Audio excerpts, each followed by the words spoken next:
कल से जम्मू कश्मीर में G20 मीटिंग का शुभारंभ हो रहा है। अमृतकाल में प्रगति की तरफ अग्रसर यूनियन टेरिटरी के लिए हजारों साल पुरानी सांस्कृतिक विरासत को प्रदर्शित करने का यह बहुत बड़ा अवसर है। विश्व बंधुत्व की भावना, एक पृथ्वी, एक परिवार, एक भविष्य, one earth, one family, one future पर आधारित यह आयोजन मात्र सरकारी कार्यक्रम नहीं है। यह जम्मू कश्मीर के 1 करोड़ 30 लाख नागरिकों की आशाओं, आकांक्षाओं का प्रतीक भी है। यूनियन टेरिटरी के सभी नागरिकों का यह कर्तव्य है कि इस आयोजन के माध्यम से यहाँ की सांस्कृतिक आध्यात्मिक समृद्धि से पूरी दुनिया को परिचित कराएं। इस कार्यक्रम के सफल आयोजन से हम पूरे विश्व को दिखा सकते हैं कि नई ऊर्जा के साथ आज जम्मू कश्मीर शिखर की तरफ अग्रसर है। पिछले वर्ष की तुलना में हमारा GST कलेक्शन 40% बढ़ा है। नई सड़कें, नई टनल, नए इंडस्ट्रियल इस्टेट, नए माल, नए हॉस्पिटल, नए मेडिकल कॉलेज, नए हाइड्रो पावर प्रोजेक्ट आज यहाँ बन रहे हैं। मैं जम्मू कश्मीर के सभी नागरिकों का आह्वान करता हूँ कि आप सभी लोग बढ़ चढ़कर G20 के आयोजन की सफलता में अपना योगदान दें। ये आपका आयोजन है और इसे सफल बनाने की जिम्मेदारी भी आप सबके कंधों पर है। दुनिया की कुल आबादी की 60% से ज़्यादा जनसंख्या G20 देशों में रहती है और यह ग्लोबल GDP का 85% कंट्रीब्यूट करता है। एक महत्वपूर्ण पहलू यह भी है कि कुल ग्लोबल ट्रेड का 75% G20 देशों द्वारा होता है। जिस प्रकार तेज गति से देश तथा जम्मू कश्मीर का निर्यात बढ़ रहा है, उस स्थिति में मैं समझता हूं कि G20 का आयोजन जम्मू कश्मीर के हैंडीक्राफ्ट तथा हैंडलूम प्रोडक्ट को ग्लोबल मार्केट प्रोवाइड करने का एक महत्वपूर्ण अवसर साबित हो सकता है और यूनियन टेरिटरी की सामाजिक आर्थिक व्यवस्था नई करवट ले सकती है।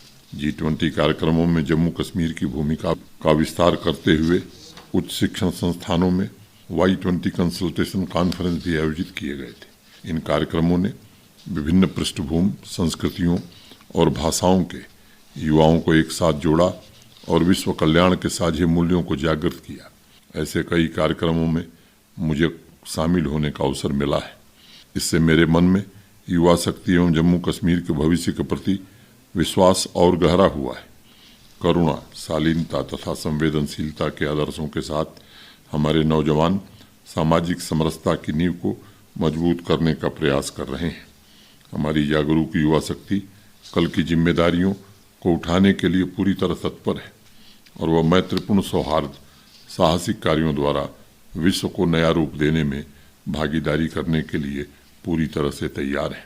मुझे यकीन है G20 मीटिंग का यह ऐतिहासिक अवसर जम्मू कश्मीर की समकालीन एवं भावी पीढ़ियों को भी प्रेरित करेगा और समाज में नया जोश तथा नया उत्साह भरेगा। जिस विश्वास के साथ हर एक नागरिक जम्मू कश्मीर को प्रगति एवं शांति के रास्ते पर आगे बढ़ाने का प्रयास कर रहा है, वह विश्वास ही इस आयोजन का सबसे अहम आधार बनेगा। जम्मू कश्मीर की ज्ञान परंपरा को समृद्ध करने के लिए बांदीपोरा के deputy commissioner doctor Awais Ahmad ने अभी कुछ दिन पहले ही एक रोचक पहल की है। उन्होंने पुणे स्थित एक सिविल सोसाइटी ग्रुप के साथ मिलकर उलर लेक के किनारे बसे आरागम विलेज को देश का सबसे बड़ा बुक विलेज बना दिया है। आरागम विलेज अपने प्राकृतिक सौंदर्य एवं जीवन संस्कृति के लिए विख्यात है। गांव के स्थानीय नागरिक भी विचारों के आदान प्रदान में बढ़ चढ़कर हिस्सा ले रहे हैं। मैं समझता हूँ किताबें हमारे चिंतन की खिड़कियां हैं जो अनुभव एवं सोचने की दुनिया का द्वार खोलती हैं और नई पीढ़ी को कल्पना शक्ति प्रदान करती हैं। जम्मू कश्मीर को शारदा पीठ यानी ज्ञान का केंद्र कहा जाता रहा है। पीढ़ी दर पीढ़ी यहाँ ज्ञान का सम्मान समाज की जागृति का आधार रहा है। आरागम गांव से इस प्रोजेक्ट के माध्यम से स्थानीय लोगों तथा टूरिस्ट्स को जगह जगह लाइब्रेरी एवं शांत वातावरण में बैठकर पढ़ने की सुविधा उपलब्ध कराई जाएगी। 6 अलग अलग भाषाओं में किताबों के अलावा लाइब्रेरी में पुरानी पांडुलिपियां तथा पेंटिंग्स भी उपलब्ध होंगी जो यहाँ आने वाले पर्यटकों को प्राचीन इतिहास एवं लोक संस्कृति से परिचित कराएंगी। मैं जिला प्रशासन, सिविल सोसाइटी ग्रुप तथा गांव वालों की सराहना करता हूं जिन्होंने नए विचार, कल्पना एवं ज्ञान प्रसार की दिशा में अनोखी पहल की है। पीली क्रांति के पश्चात कश्मीर डिवीजन में स्वाद के लिए मशहूर मुस्क बुद्जी राइस की क्रांति के लिए इच्छा शक्ति, दृढ़ संकल्प के साथ किसान भाई तैयार हो रहे हैं। अनंतनाग के सागम गांव में किसान भाइयों ने सागम मुस्क बुद्जी फार्मर्स प्रोड्यूसर कंपनी नाम से एक FPO बनाया है।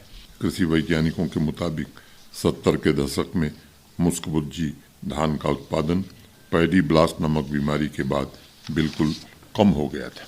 हालांकि विदेशों में इसकी अत्यधिक मांग है, लेकिन धीरे धीरे इसकी खेती समाप्त होती जा रही थी।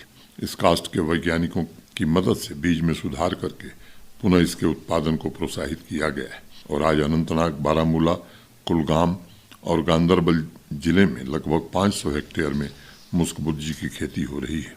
इसी वर्ष किसान भाइयों के सागम में FPO को दुबई से ऑर्डर भी मिला है और मुझे विश्वास है कि प्रशासन द्वारा उपलब्ध कराए जा रहे सहयोग से हमारे किसान भाई आर्थिक विकास का भी नेतृत्व करेंगे। कठुआ की रहने वाली नीलम रानी की उपलब्धियां भी कम आश्चर्यजनक नहीं है। बसोहली की महिलाओं को पश्मीना शाल की बुनाई की ट्रेनिंग देकर नीलम रानी ने उन्हें सामाजिक एवं आर्थिक अधिकारिता के लक्ष्य तक पहुंचाने में मदद की है। उनकी cooperative society Charkha spinners and weavers Pashmina limited के सफलता की कहानी भी शानदार है। इस सोसाइटी के माध्यम से उन्होंने बसोहली में बने पश्मीना शाल को नेशनल लेवल एक्सपो के माध्यम से देश के अलग अलग हिस्सों में पहुंचाने में सफलता प्राप्त की है। नीलम डिजाइनिंग एवं मार्केटिंग में भी पारंगत है। उन्होंने देश के बड़े बड़े सप्लायर से भी अनुबंध किया है। महिलाओं को ट्रेनिंग, अपने सोसाइटी के उत्पादन यानी दोनों अभियान में पूरी प्रतिबद्धता से काम करके उन्होंने महिलाओं की अधिकारिता के प्रति समाज में नई जागृति पैदा की है।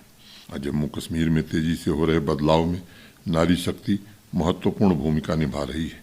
मुझे विश्वास है नीलम के प्रयासों से बसोहली पश्मीना शाल एवं अन्य उत्पादों का मार्केट दायरा बढ़ेगा तथा महिला उद्यमियों को मुख्य धारा की अर्थव्यवस्था की विकास प्रक्रिया में योगदान देने का अवसर प्राप्त होगा।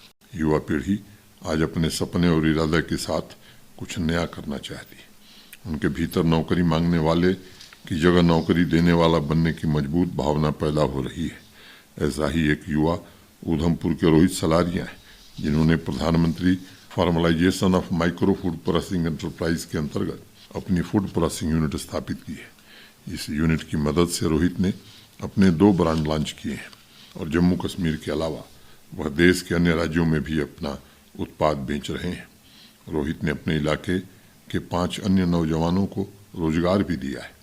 उनका यह प्रयास आदरणीय प्रधानमंत्री श्री नरेंद्र मोदी जी के आत्मनिर्भर भारत के सपने को साकार करने की दिशा में जुटे प्रयासों में योगदान दे रहा है। आज विभिन्न कार्यक्रमों के माध्यम से केंद्र तथा जम्मू कश्मीर प्रशासन युवाओं के लिए उनके दरवाजे पर रोजगार के अवसर उपलब्ध करा रहा है। रोजगार सृजन के यह कार्यक्रम ग्रामीण एवं शहरी क्षेत्रों में युवाओं को अपनी यूनिट सुचारू रूप से संचालित करने के लिए ट्रेनिंग भी प्रदान कर रहा है। मैं समझता हूँ युवा चित्त हमेशा विश्व में हो रहे परिवर्तन के प्रति सचेत एवं जागरूक होता है। आज हमारा युवा वर्ग वर्तमान में जीते हुए निरंतर समाज के बेहतर भविष्य के बारे में सोच रहा है। देश को भी आज ऐसे नौजवानों से उम्मीद है कि आने वाले समय में समाज की धारा को बदलने का प्रयास करेंगे। मुझे विश्वास है रोहित जैसे नौजवानों के प्रयास जम्मू कश्मीर में औद्योगिकीकरण की लहर लाने में अवश्य कामयाब होंगे।